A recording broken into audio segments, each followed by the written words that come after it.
is it a next man up mentality? Most definitely. We rotated Tobin pretty early. We prepped him during the week, told him he was going to get his chance, and when he got his opportunity, he didn't look back and he excelled. And made a couple great PBUs, had a couple tackles, so it was good. What maybe else? Go ahead. Oh no, what did he kind of show you to make you guys feel like he was the guy in that spot? We've been bringing all those guys along, whether they're freshman, junior, it doesn't matter. We give them those reps throughout practice, and he had a great week of prep and told him he was going to get an opportunity in the game. And, when he got that opportunity, he tried to come at him first play, got a PBU, and he just kept getting better as the game went on. You have a guy like that getting that PBU on such a critical fourth down play that he had. What can that do for him, confidence-wise, or just kind of in his development? Most definitely. I mean, it's momentum for him, and it builds his confidence up and show him that, when you do it in practice, we always talk about practice habits become game day reality, and he made a bunch of those plays in practice, so it was good that it showed up in the game.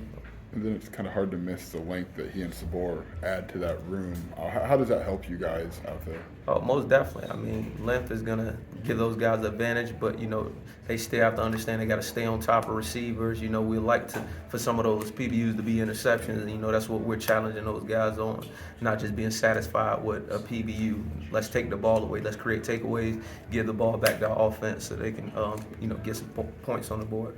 You never like to see anybody get hurt, but is there a silver lining to that? You able to build some depth and get some reps for those guys? I mean, the guys been getting reps all week. Taz got sick. T-Strain went out. And Sabor was playing earlier in some dime packages, so they were already on the field. But I think it was great for them to, getting to test the water and, get the speed of the game live and not just in practice. So I think that was good for them. And they both made some plays, so which was good. What is it about Sabor that makes him a fit in that dime package for you guys? We like his length, being able to cover tight ends. He had a great week of practice and just executed some assignments, caught a bunch of interceptions, missed one in the game that he would like to have back, but so that's what he did to end up earning that spot. Maybe a stupid question. What are the teaching moments for him when he has that pick and probably some grass in front of him? Like, what's the message to him? I mean, we always talk about it, CTO, TTY, catch the ones they throw you. It's pretty simple. Quarterback's going to give you some opportunities. You got to be able to take the ball away and change the game.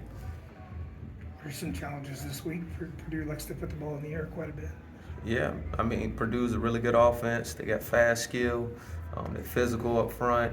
Backs run hard. So it's going to be like this the rest of the Big Ten Conference. So we want to make sure we're prepping during the week, really trying to implement what their receivers do and understand where we got to be in coverage, whether it's man, whether it's zone. It doesn't seem to me like teams are targeting Taz all that much, or maybe it's just his production that he's had. So I guess what's the message to some of the guys who aren't Taz in terms of like you're probably going to get targeted more often?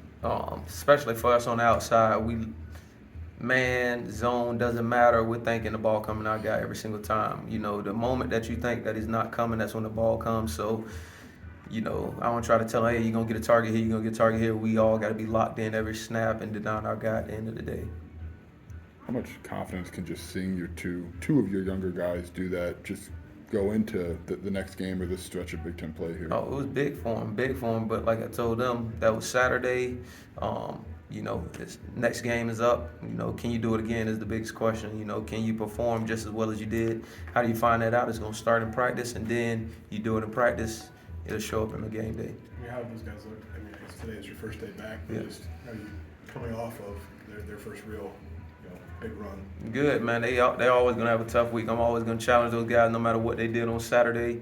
We're going to go out. We're going to work it in Indy. We're going to put it in team reps. So I'll challenge those guys out daily on competing. We want to win as many one-on-one matchups as we can, releases, one-on-ones, punt, all that stuff. So I know Aaron said Xavier would tell you that probably wasn't his best game, and Aaron said a similar. Is there anything you saw fundamentally that maybe just lacked, or is it just a good matchup against a good wide receiver? Yeah, I mean, FAU had a really good receiver. Number one is one of the best in the country.